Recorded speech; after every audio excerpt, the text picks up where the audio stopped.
तो आज हम लोग हमारे अतीत क्लास 6 इतिहास के अध्याय 10 व अंतिम अध्याय का अध्ययन करेंगे, जिसका नाम है इमारतें, चित्र और किताबें। इमारतें यानी बिल्डिंग, चित्र यानी पिक्चर और किताबें यानी बुक्स। तो आइए चालू करते हैं। मरुतुसामी और लौह स्तंभ। ये एक लड़का आप देख रहे हैं, इसका नाम है मरुतसामी, जो कि विकलांग है और ये इसको बैसाखी की ज़रूरत है। ये लौह स्तंभ देखने जा रहा है। मरुतसामी आज बहुत खुश है। पहिएदार कुर्सी में बिठाकर उसका भाई उसे कुतुब मीनार, जो दिल्ली में है, दिखाता हुआ प्रसिद्ध लौह स्तंभ के सामने ले आया। धूल भरे पथरीले रास्तों में से रैंप के सहारे यहाँ तक आना काफी मुश्किल था। अपने इस अनुभव को मरुतसामी कभी नहीं भूल सकता। धातु विज्ञान। प्राचीन भारतीय धातु वैज्ञानिकों ने विश्व धातु विज्ञान के क्षेत्र में प्रमुख योगदान दिया है। पुरातात्विक खुदाई ने यह दर्शाया है कि हड़प्पावासी कुशल शिल्पी थे और उन्हें तांबे के धातु कर्म, धातु शोधन की जानकारी थी। एक बात याद रखना है कि हड़प्पा वासियों को तांबे की तो थी, पर इनको हड़प्पा वासियों को लोहे का ज्ञान नहीं था। और ये देखिए यहाँ पर लौह स्तंभ बना हुआ है, अभी दिखाया जाएगा आपको, जहाँ उन्होंने यानी कि इन्होंने हड़प्पा वासियों ने तांबे और टिन को मिलाकर कांसा भी बनाया था। हड़प्पा वासी कांस्य युग से जुड़े थे, वहीं उनके उत्तराधिकारी लौह युग से संबंधित थे। भारत अत्यंत विकसित किस्म के लोहे का निर्माण करता था। खोटा लोहा, पिटवा लोहा, ढलवा लोहा, ये 3 प्रकार के लोहे बता रहा है, इनका निर्माण करता था भारत। लौह स्तंभ। वो जो लौह स्तंभ देखने गया था, ये देखिए उसका एक चित्र दिया हुआ है। ये लौह स्तंभ है। इस लौह स्तंभ में आज तक जंग नहीं लगा है और ये गुप्तकालीन बताया जाता है। अब पढ़ते हैं लौह स्तंभ के बारे में। मेहरौली, दिल्ली में कुतुब मीनार के परिसर में, यानी मेहरौली दिल्ली में जो कुतुब मीनार जहाँ बनी हुई है, कुतुब मीनार के परिसर में ही, अहाते में ही यह लौह स्तंभ भारतीय शिल्पकारों की कुशलता का एक अद्भुत उदाहरण है। वहीं यानी ये लगा हुआ है कुतुब मीनार के मैदान में या उसके अंदर। इसकी ऊंचाई 7.2 मीटर और वजन 3 टन से भी अधिक है। इसका निर्माण 1500 साल पहले हुआ था। इसके बनने के समय की जानकारी हमें इस पर खुदे अभिलेख से मिलती है। इसमें चंद्र नाम के एक शासक का जिक्र है, जो संभवतः गुप्त वंश के थे। आश्चर्य की बात यह है कि इतनी शताब्दियों के बाद भी इसमें जंग नहीं लगा है। ईंटों और पत्थरों की इमारतें। हमारे शिल्पकारों की कुशलता के नमूने स्तूपों जैसे कुछ इमारतों में देखने को मिलते हैं। स्तूप का शाब्दिक अर्थ है टीला। हालांकि स्तूप विभिन्न आकार के थे।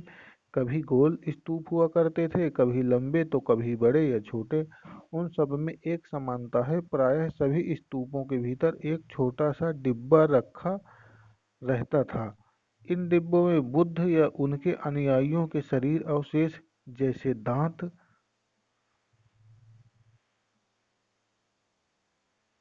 हड्डी या राख, या उनके द्वारा प्रयोग कोई चीज या कोई कीमती पत्थर अथवा सिक्के रखे जाते थे। अब देखिए, ये जो आप चित्र देख पा रहे हैं, ये स्तूप है। ये कहाँ का स्तूप है? सांची का महान स्तूप है, ये मध्य प्रदेश में है।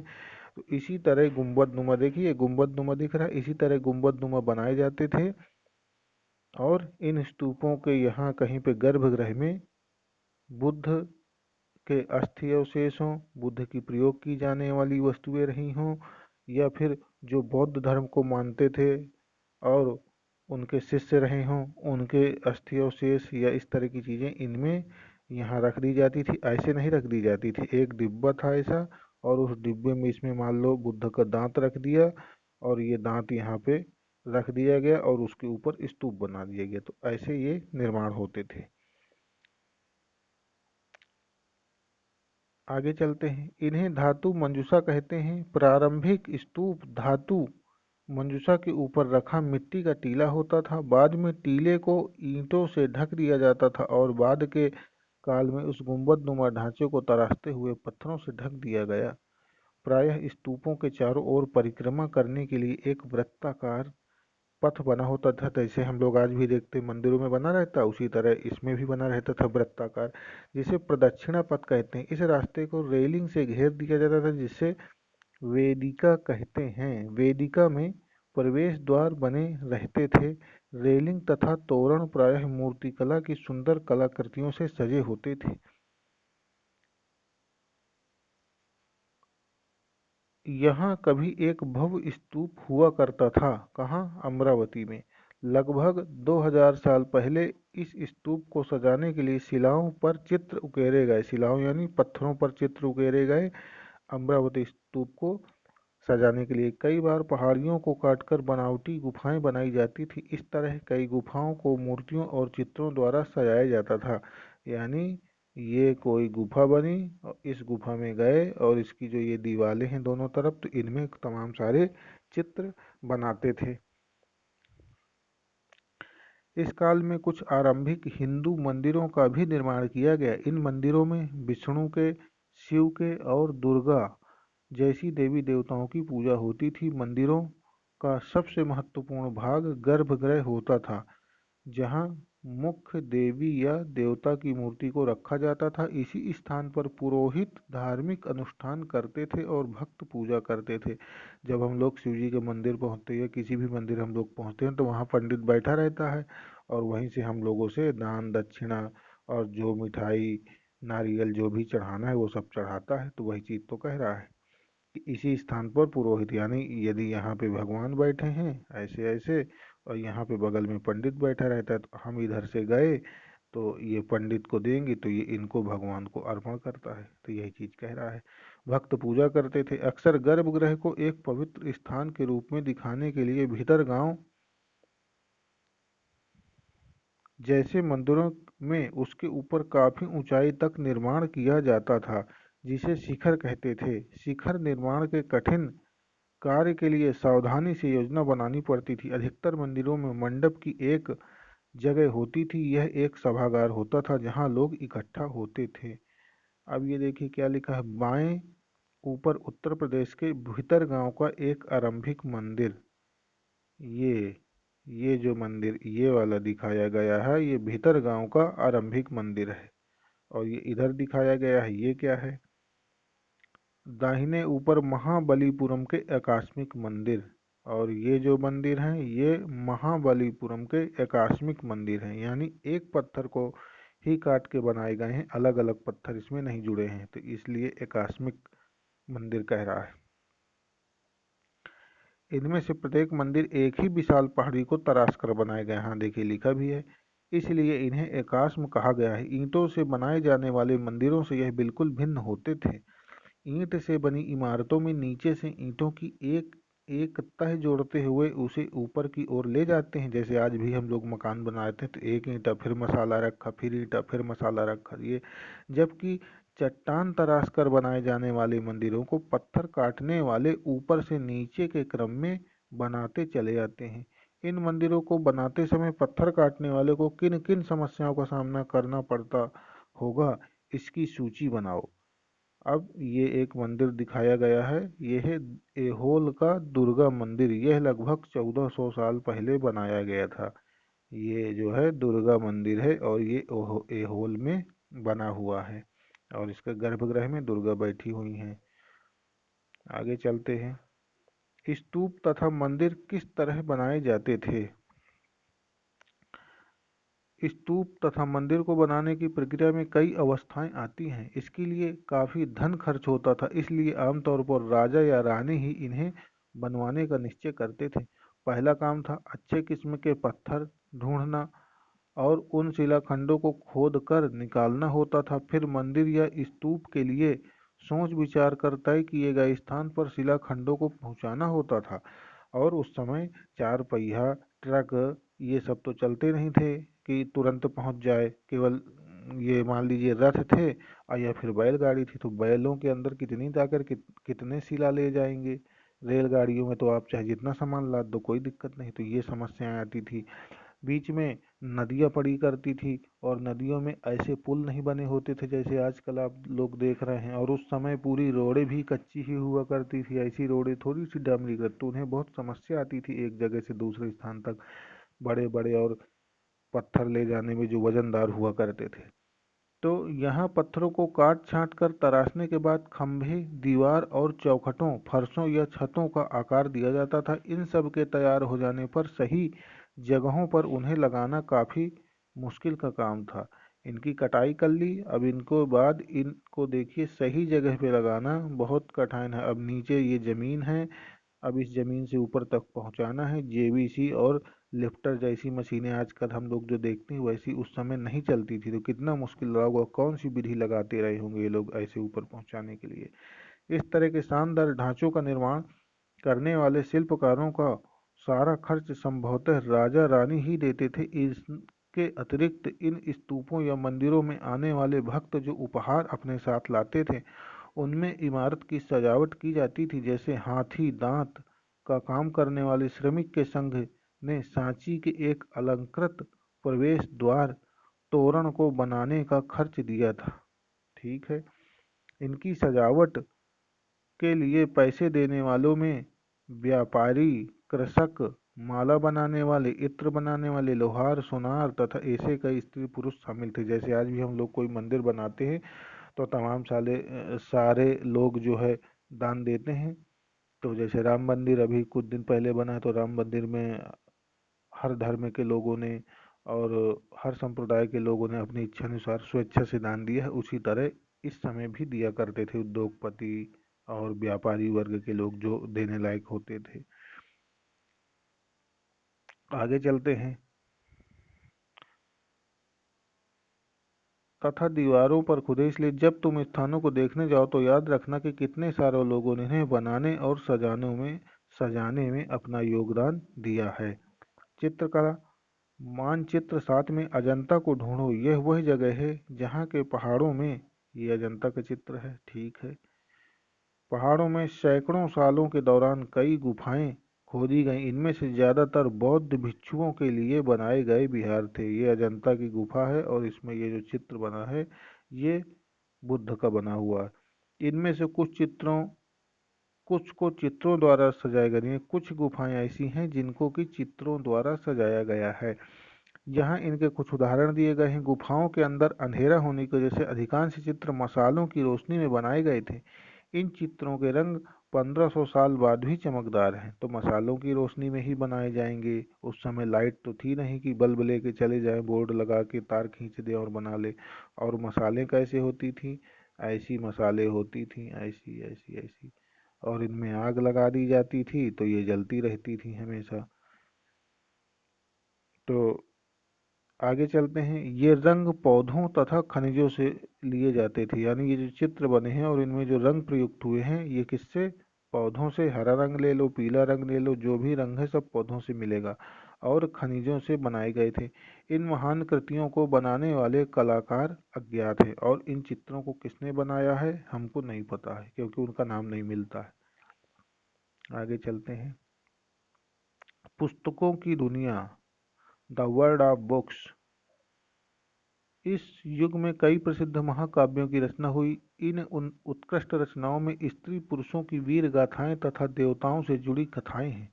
करीब 1800 साल पहले एक प्रसिद्ध तमिल महाकाव्य शिलप्पादिकारम की रचना इलंगो नामक कवि ने की थी। इसमें कोवलन नाम के एक व्यापारी की कहानी है। शिलप्पादिकारम में कौन व्यापारी है, कोवलन। वह पुहार में रहता था।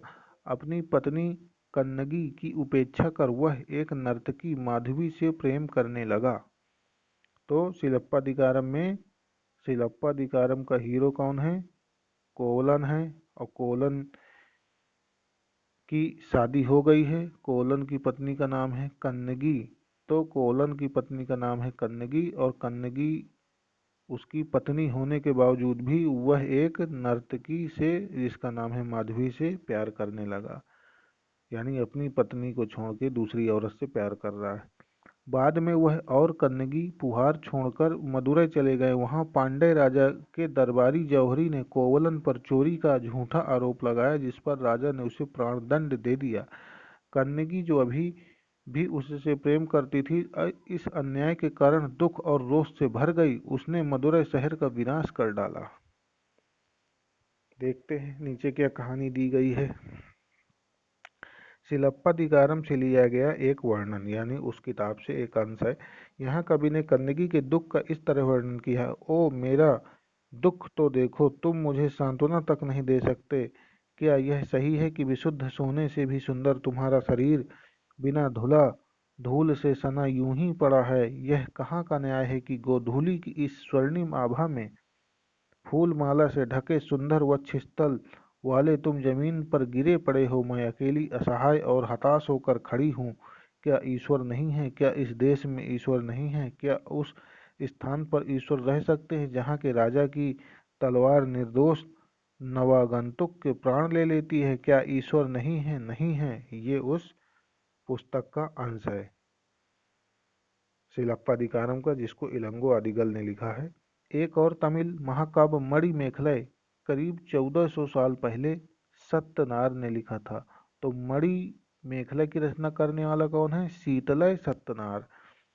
इसमें कोलन तथा माधवी की बेटी की कहानी है। उसमें उन तीनों की कहानी है, और इसमें कोलन तथा माधवी की बेटी हो गई है। जो माधवी थी वो एक वेश्या थी, तो उससे जो बेटी पैदा हुई है उसकी कहानी है इस पुस्तक में आगे की। ये रचनाएं कई सदियों पहले खो गई थीं। उनकी पांडुलिपियां दोबारा लगभग 100 साल पहले मिली। अन्य लेखक जैसे कालिदास, जिसके बारे में तुमने अध्याय 9 में पढ़ा है, कालिदास ने अभिज्ञान शाकुंतलम की रचना की थी, और ये चंद्रगुप्त द्वितीय के काल में थे। पुरानी कहानियों का संकलन तथा संरक्षण। हिंदू धर्म से जुड़ी कई कहानियां जो बहुत पहले से प्रचलित थी, इसी काल में लिखी गईं। इनमें पुराण भी शामिल है। पुराण का शाब्दिक अर्थ है प्राचीन। पुराणों में विष्णु पुराण, शिव पुराण, दुर्गा या पार्वती जैसी देवी देवताओं से जुड़ी कहानियाँ, और विष्णु और शिव पुराण भी हैं, और ये साथ में देवता तो है ही हैं, लेकिन दुर्गा पुराण और पार्वती पुराण नहीं है। तो विष्णु, शिव, दुर्गा, पार्वती जैसी देवी देवताओं से जुड़ी कहानियाँ पुराणों में वर्णित हैं।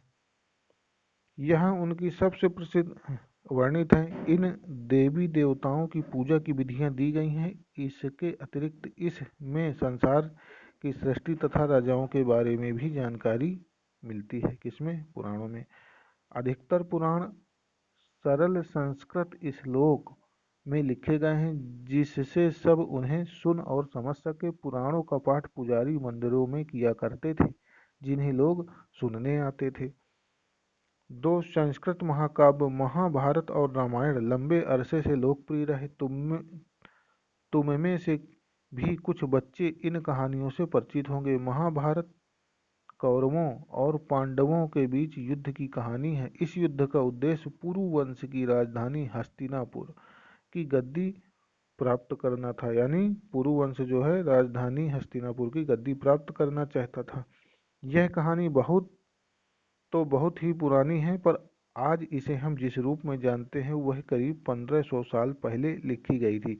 यानी कह रहा है कि कहानी तो बहुत पुरानी है, लेकिन जब ये घटना घटित हुई है, जब ये कहानी हुई है, उस समय ये लिखी नहीं गई। लिखी गई है ये आज से 1500 साल पहले। माना जाता है कि पुराणों और महाभारत दोनों को ही व्यास नाम के ऋषि ने संकलित किया था।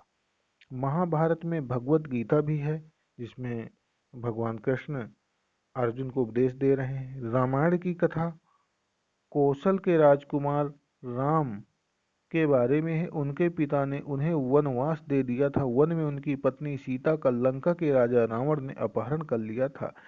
सीता को वापस पाने के लिए राम को लड़ाई लड़नी पड़ी। वे विजयी होकर कौशल की राजधानी अयोध्या लौटे। महाभारत की तरह ही रामायण भी एक प्राचीन कहानी है, जिसे बाद में लिखित रूप दिया गया। संस्कृत रामायण के लेखक वाल्मीकि माने जाते हैं।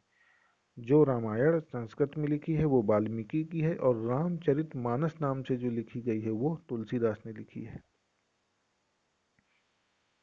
आम लोगों द्वारा कही जाने वाली कहानियाँ। आम लोग भी कहानियाँ कहते थे, कविताओं और गीतों की रचना करते थे, गाने गाते थे और नाटकों को खेलते थे। इनमें से कुछ तो इस समय के आसपास जातक और पंचतंत्र की कहानियों के रूप में लिखकर सुरक्षित कर लिए गए। जातक क्या थी? जातक बुद्ध के पूर्व जन्म की कहानियाँ हैं और लगभग 500 कहानियाँ बुद्ध के यानी बुद्ध का जो ये जन्म हुआ, तो बुद्ध जन्म लेने से पहले भी 500 जन्म लिए और उसके विषय में जो कहानियाँ लिखी गई वो सब जातक कहलाई। और पंचतंत्र की रचना विष्णु शर्मा ने की है। तो इसमें कहानियाँ जातक कथाएं तो अक्सर स्तूपों की रेलिंगों तथा अजंता के चित्रों में दर्शाई जाती थीं। इनमें से एक कहानी अगले पृष्ठ में दी गई है। बंदर और राजा की कहानी। एक समय बंदरों का एक महान राजा हुआ। वह हिमालय पर गंगा के किनारे अपने 80,000 अनुयायियों के साथ रहता था। इन सारे बंदरों को एक खास आम के पेड़ के फल बहुत प्रिय थे। ये आम बड़े मीठे होते थे। इतने स्वादिष्ट आम धरातल पर नहीं उगते थे। एक दिन एक पका हुआ आम गंगा नदी में गिरकर बहते बहते वाराणसी पहुंच गया। उस वक्त नदी में वहां राजा नहा रहा था। कहाँ? वाराणसी की गंगा नदी में। उसे वह आम मिला। उसे चखकर वह हैरान रह गया। उसने अपने राज्य के जंगलों की देखभाल करने वालों से पूछा कि क्या वे इस आम के पेड़ को ढूंढ सकते हैं या नहीं। वे राजा को हिमालय की पहाड़ी पर ले गए। वहां पहुंचकर राजा व उसके दरबारियों ने खूब आम खाए। रात में राजा ने देखा कि बंदर भी पके आमों का मजा ले रहे हैं। राजा को यह बात बुरी लगी और उसने उन्हें मार डालने का फैसला किया। उसे ये लगा कि यार, ये आम जो हम खा रहे हैं उसी से ये लोग भी तोड़ तोड़ खा रहे हैं, लेकिन मैं तो राजा हूँ, मेरा हक ही होना चाहिए और किसी का नहीं होना चाहिए। इसलिए बुरी लगी उसे बात। बंदरों के राजा ने अपनी प्रजा को बचाने के लिए एक योजना बनाई। उसने आम के पेड़ की टहनियों को तोड़कर उन्हें आपस में बांधकर नदी पर एक पुल बनाया। इसके एक छोर को वह तब तक पकड़े रहा जब तक उसकी सारी प्रजा ने नदी को पार न कर लिया। यानी बंदरों के राजा की प्रजा ने, यानी बंदरों ने पार न कर लिया। पर इस प्रयास से वह इतना थक गया कि मरणासन्न होकर गिर पड़ा। राजा ने जब यह सब देखा तो उसने बंदर राजा को बचाने की काफी कोशिश की, पर वह सफल न हुआ। बंदर राजा की मृत्यु पर उसे शोक हुआ और राजा ने उसे पूरा सम्मान दिया।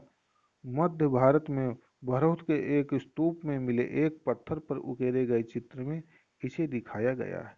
ये देखिए, ये चित्र दिया गया है कि देखिए पेड़ लगा है, ये बंदर है, ये बंदर है, ये बंदर है और ये है। और ये देखिए पुल बना दिया गया कि कैसे जाओ आओ, ये सब इस तरह से चित्र में कहानी को दर्शाने का प्रयास किया गया है। आगे चलते हैं। विज्ञान की पुस्तकें। इसी समय गणितज्ञ तथा खगोल शास्त्री आर्यभट्ट ने संस्कृत में आर्यभट्टियम नामक पुस्तक लिखी। तो आर्यभट्टियम ने कौन सी पुस्तक लिखी है? वो सॉरी, आर्यभट्ट ने लिखी कौन सी पुस्तक? आर्यभट्टियम। इसके नाम में भी आर्य लगा है और इसकी पुस्तक में भी आर्य लगा है। ये भट्ट है और पुस्तक में भट्टियम कर दिया है। तो आर्य से आर्य, भट्ट से भट्टियम, आर्यभट्ट आर्यभट्टियम। इसमें इन्होंने लिखा है कि दिन और रात पृथ्वी के अपनी धुरी पर चक्कर काटने की वजह से होते हैं, जबकि लगता है कि रोज सूर्य निकलता है और डूबता है। उन्होंने ग्रहण के बारे में भी एक वैज्ञानिक तर्क दिया। उन्होंने वृत्त की परिधि को मापने की विधि ढूंढ निकाली जो लगभग उतनी ही सही है जितनी कि आज प्रयुक्त होने वाली विधि। वाराहमिहिर, ब्रह्मगुप्त और भास्कराचार्य कुछ अन्य गणितज्ञ और खगोलविद थे जिन्होंने नई खोजें की। इनके बारे में और पता लगाएं। अब देखिए क्या बता रहा है। शून्य। शून्य यानी ये अंकों का प्रयोग पहले से होता रहा था, पर अब भारत के गणितज्ञों ने शून्य के लिए एक चिन्ह का आविष्कार कर लिया। और वो शून्य का चिन्ह क्या था? ये था जो आज हम लोग यूज कर रहे हैं।